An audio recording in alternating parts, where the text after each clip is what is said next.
అందరికీ నమస్కారం. మీరంతా సంతోషంగా ఉన్నారు అనుకుంటా. మా కుటుంబం కానీ సంతోషంగా ఉన్నాము. ఈరోజు ఇదొచ్చేసి శనివారం రోజు వీడియో.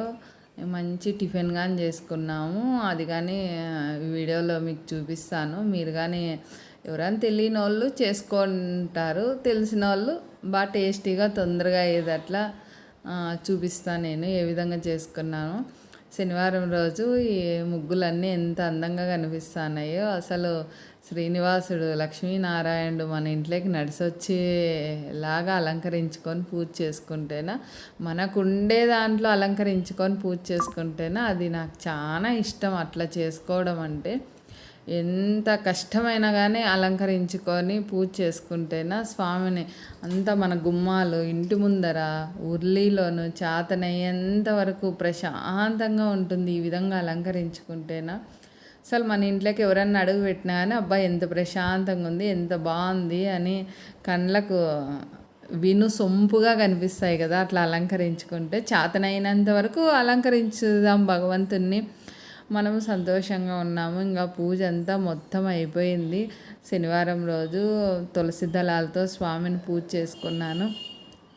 ఇంకా అంతా పూజ అంటే శనివారం అన్ని ప్రతిమలు అన్నీ శుభ్రం చేసేళ్ళకే లేట్ అవుతుంది కదా. ఇంకా చదువుకునేకంటూ ఏం టైం ఉండదు. సరే సాయంత్రం చదువుకున్నాంలే, పిల్లలు లేకుంటేనా చదువుకుంటాను. ఇంకా ఆయన ఏమన్నా పని టిఫిన్ అంతా లేట్గా అయితేనా చదువుకుంటాను. ఇంకొకసారి వీలు కాదు, ఒక్కొక్కసారి వీలు అవుతుంది. వీలైనట్లా చేసుకుంటూ పోతా నేను.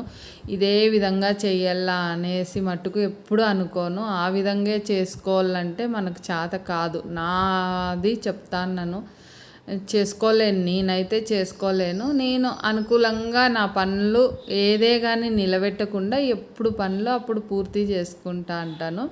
ఈ విధంగా చేసుకుంటా అంటాను. పూజ మనకు పొద్దున్నే తెల్లవారుజామున మనకు చాలా ప్రధానమైనది పూజ. దీపారాధనే మరి, ఆ పూజలు ఈ పూజలు కాదు. మన వీడియోల్లో అన్నీ చిన్న చిన్న రెమెడీసే ఉంటాయి, పెద్ద ఫలితాలు ఉంటాయి మనకు. వీడియోలు చూస్తున్నారు కదా, నా వీడియోలు బాగా కొంచెం నచ్చుతా అంటేనే నేను షార్ట్ వీడియోలు పెడతాను కానీ బాగా చూస్తా అన్నారని నాకు కానీ సంతోషంగా ఉంది. చాలా బాగా చూస్తున్నారు నేను పెట్టే వీడియోలు కానీ. నాకు కానీ వీడియోలు పెట్టాలనేసి అనిపిస్తుంది, ఇంకా పెడదాము అనేసి అనిపిస్తుంది. నాకు తెలిసిన విషయాలు ప్రతి ఒక్కటి చెప్తా. ఇంకా మన ఆహారం అంటే మామూలే, మనవి మనకు అవుతా ఉంటాయి. రోజు చెప్తే ఎవరికైనా బోర్ కొడుతుంది కదా. ఒక రోజు చెప్పుకున్నాం, ఓ రోజు చెప్తే ఈ పచ్చడి పేరు అయితే నేనే సొంతంగా కనుక్కొని పచ్చడి చేసిన. దీని పేరు అయితే నాకు కానీ ఏం పెట్టాలో తెలియదు. మీకు ఎవరికన్నా తెలిస్తేనా కామెంట్లో పెట్టండి. దీనికి ఏమేమి పెట్టినానంటే ఫస్ట్ స్టవ్ వెలిగించి కడాయి పెట్టినాను. కొంచెం ఆయిల్ వేసి దాంట్లోకి పచ్చి కొబ్బరి ఒక పెద్ద చిప్ప అంటామే, ఆ చిప్ప అంతా తరిగేసిన, 2 పచ్చి టమోటాలు వేసిన, పండు మిరపకాయలు ఒక 3 వేసినాను, కొంచెం అల్లం వేసినాను, మరి వచ్చేసి కొత్తిమీర, కరివేపాకు, ధనియాలు, జీలకర్ర, వెల్లుల్లి, చింతపండు అవన్నీ వేసేసి ఒక ఆనియన్ కానీ వేసేసి బాగా వేయించేసి కొంచెం పసుపు, ఉప్పు, కొంచెం బెల్లం వేసి మిక్సీ పట్టేసినాను. మిక్సీ పట్టేసి ఇంకా పోపు పెట్టేసిన. అది పచ్చడి. ఇది వచ్చేసి పెసరెట్టు. మీకు గ్లాస్ చూపిస్తే చూడండి.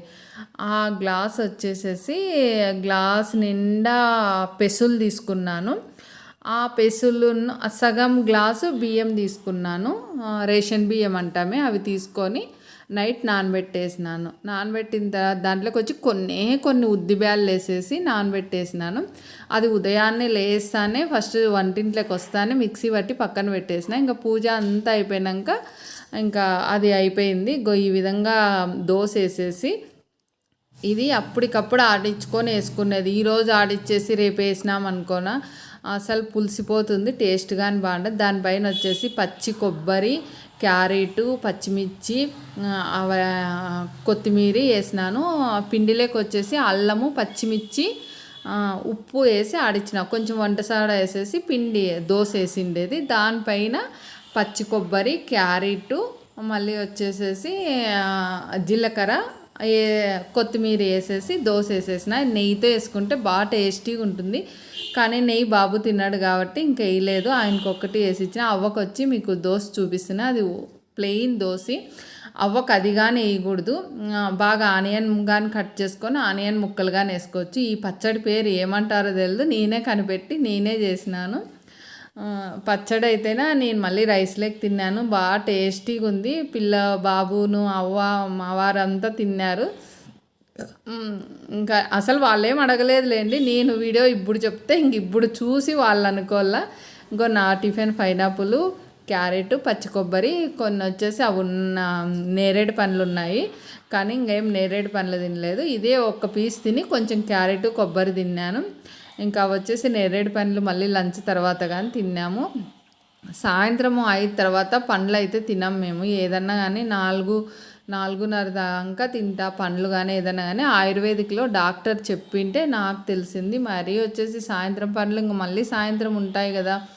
మరి ఇది వచ్చేసి పనిగింటాకు, తెల్ల పనిగింటాకు. ఇది ఆరోగ్యానికి చాలా మంచిది. శ్రీనివాస గోవింద, శ్రీ వెంకటేశ గోవింద, భక్తవత్సల గోవింద, భక్త ప్రియ గోవింద, నిత్య నిర్మల గోవింద, నీలమేఘ శ్యామ గోవింద, పురాణ పురుష గోవింద, పుండరీకాక్ష గోవింద, గోవింద హరి గోవింద, గోకుల నందన గోవింద, నందనందన గోవింద, నవనీత చోర గోవింద, పురుషపాలక గోవింద, పాప నివాచన గోవింద, దుష్ట సంహార గోవింద, తనివారణ గోవింద, శేషు పరిపాలన గోవింద, కృష్ణ వాహన గోవింద, వజ్రకోట ద్వార గోవింద, వరాహమూర్తి గోవింద, గోపీజనల గోవింద, గోవర్ధన హరి గోవింద, దశముఖ నందన గోవింద, దశముఖ మర్దన గోవింద, పక్షివాహన గోవింద, పాండవ ప్రియనే. ఈ విధంగా సాయంత్రం పూట గోవిందనామాలు చదువుకుంటాను. ఫస్ట్ పూలు వీకిన తర్వాత మొహం కడుక్కొని టీ పెట్టించేసి తర్వాత దీపారాధన చేసి గోవిందనామాలు చదువుకొని మళ్ళీ దేవాలయానికి వెళ్ళి స్వామి దర్శనం చేసుకొని వచ్చి నైట్ డిన్నర్ చేసి ఇంకా నైట్ పనులు మామూలే ఉంటాయి అన్నీ చేసుకొని ఇంక పనుకునే వాళ్ళకే మనకు ఆ టైం అవుతుంది 10:30-11 అవుతుంది. ఇంకా లేట్ అండి, ఇంకా తొందర అంటే 10:30-11 మా ఇంట్లో. లేదు ఇంకా అంటేనే ఒక్కొక్క రోజు 12 కానీ అవుతుంది. ఎందుకంటే మా వారు వచ్చేది లేట్ అవుతుంది, అందువల్ల లేట్ అవుతుంది. లేదంటే పనులేమో 8 కంప్లీట్ అయిపోతాయి. నేనైతే సాయంత్రం తినడం అయితే 8 లోపలే తినేస్తాను. హెల్త్ బాగాలేని వాళ్ళు తొందరగా తింటేనా చాలా మంచిది. హెల్త్ బాగుండే వాళ్ళు కానీ ఆహారం అనేది తొందరగా తీసుకుంటే మంచిది. మనం మరొక వీడియోలో కలుద్దాం.